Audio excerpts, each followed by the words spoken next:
మల్కాజ్గిరి అభ్యర్థిగా గెలుపొందినటువంటి శ్రీగారు రాజేందర్ గారు, పెద్దపల్లి పార్లమెంట్ సభ్యులు నేషనల్ వెంకటేష్ గారు, మాజీ శాసనసభ్యులు పార్లమెంట్ అభ్యర్థి సైదిరెడ్డి గారు, మొన్న అసెంబ్లీ అభ్యర్థిగా కంటెస్ట్ చేసినటువంటి భారతీయ జనతా పార్టీ నా కుటుంబ సభ్యులందరికీ కూడా పేరు పేరు నమస్కారం. మిత్రులారా, పోరాటాలకు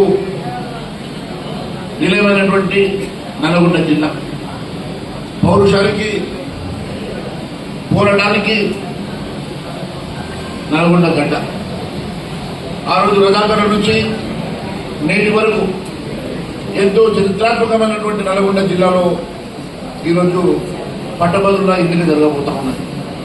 పట్టభద్రుల ఎన్నిక, ఎమ్మెల్సీ ఎన్నికంటే ఈరోజు విద్యావంతులైనటువంటి వాళ్ళు తీసుకునేటువంటి నిర్ణయం. ఈరోజు అవినీతికి అన్యాయానికి, ధర్మానికి అధర్మానికి జరుగుతున్నటువంటి ఒక పోరాటం. గత ప్రభుత్వంలో ఉన్నటువంటి అవినీతిని చూడలేక, అరాచకాలను చూడలేక ఈ ప్రాంతంలో పూర్తిగా టీఆర్ఎస్ ని వదిలిపెట్టి టీఆర్ఎస్ ప్రభుత్వాన్ని ఓడించి మరి కాంగ్రెస్ ప్రభుత్వాన్ని తీసుకొస్తే ఈ రాష్ట్రంలో బెంగళూరు నుంచి పోయిన పడ్డట్టుగా ఈ పరిస్థితి ఏర్పడింది. నేను ఒకటే తెలియజేస్తా ఉన్నాను, కేవలం 6 నెలల్లోనే పూర్తిగా ఈ ప్రభుత్వం వైఫల్యం చెందిందంటే, కేవలం 6 నెలల లోపల ఈ ప్రభుత్వం ఇచ్చినటువంటి మాటని ఒకటి కూడా నెరవేర్చలేనటువంటి దుస్థితిలో ఉందంటే కేవలం అబద్ధాల పునాదుల మీద నిర్మాణమైనటువంటి ప్రభుత్వం కాబట్టి, ఈ ప్రభుత్వం ఇచ్చినటువంటి హామీని నెరవేర్చలేనటువంటి పరిస్థితులు ఉన్నది కాబట్టి, ఈ ప్రభుత్వం పూర్తిగా వైఫల్యం చెందింది కాబట్టి ఈరోజు ఈ ప్రభుత్వం పూర్తిగా ప్రజల ముందుకు వెళ్ళే దుస్థితిలో, ప్రజల మధ్యకు రాలేని పరిస్థితిలో ఈరోజు కుప్పడంలో ఆ పార్టీని పూర్తిగా ఆ ఎమ్మెల్యేల మధ్యన, మంత్రుల మధ్యన పూర్తిగా వైఫల్యం చెందుతారని మనం చూస్తా ఉన్నాం. ఈరోజు ఈ ప్రభుత్వంలో ఎమ్మెల్యేల మధ్యన, మంత్రుల మధ్యన ఉన్నటువంటి కుమ్మడం మాత్రమే మనం చూస్తా ఉన్నాం తప్ప ప్రజల కోసం ఇచ్చినటువంటి హామీని నెరవేర్చలో ఏ ఒక్క నాయకుడు కూడా ముందుకు వచ్చే దుస్థితిలో లేదు. ముఖ్యమంత్రి గారు ఇచ్చినటువంటి ఏ ఒక్క హామీ కూడా నెరవేర్చే పరిస్థితుల్లో ముఖ్యమంత్రి గారు లేరు, ఈ ప్రభుత్వం లేదు. నేను అడుగుతా ఉన్నాను, ఈరోజు గత ప్రభుత్వంలో మనం 10 సంవత్సరాలు ఈ రాష్ట్రం ఏ రకంగా విచ్ఛిన్నమైందో, గత 10 సంవత్సరాల్లో ఈ రాష్ట్రం ఏ రకంగా పూర్తిగా ధ్వంసమైందో, మరి ప్రభుత్వం మారిన వెంటనే కాంగ్రెస్ ప్రభుత్వంలో కేవలం 6 నెలల్లోనే పూర్తిగా వైఫల్యం చెందింది.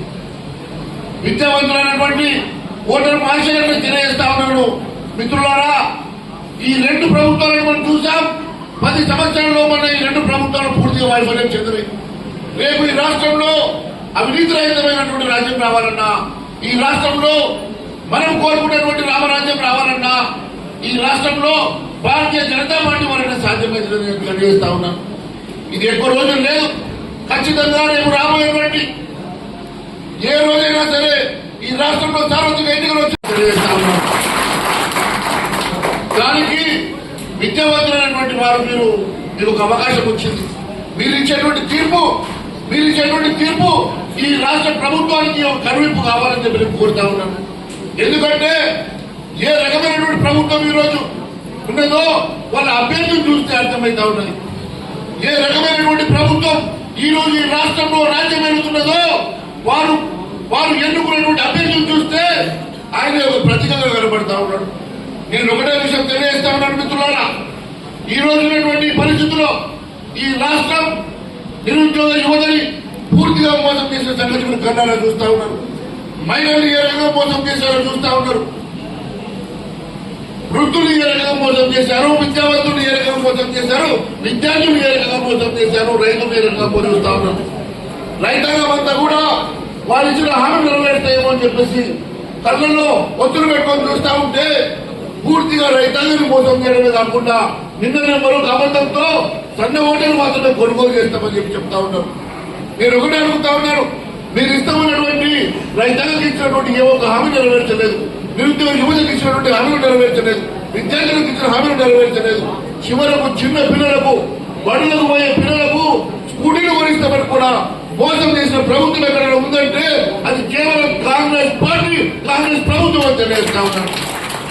మరి ఎట్టి పరిస్థితుల్లో నేను ఒకటి అప్పీల్ చేస్తా ఉన్నాను మీ ద్వారా, విద్యావంతులైనటువంటి మీరు నల్గొండ గడ్డ మీద పుట్టి ఇక్కడ పోరాటం కట్టేటువంటి నల్గొండ గడ్డ నుంచి నేను ఒకటే అప్పీల్ చేస్తా ఉన్నాను, విద్యావంతులు మీరు ఇచ్చే తీర్పు ఒక చరిత్రాత్మకమైన తీర్పుగా మారాల.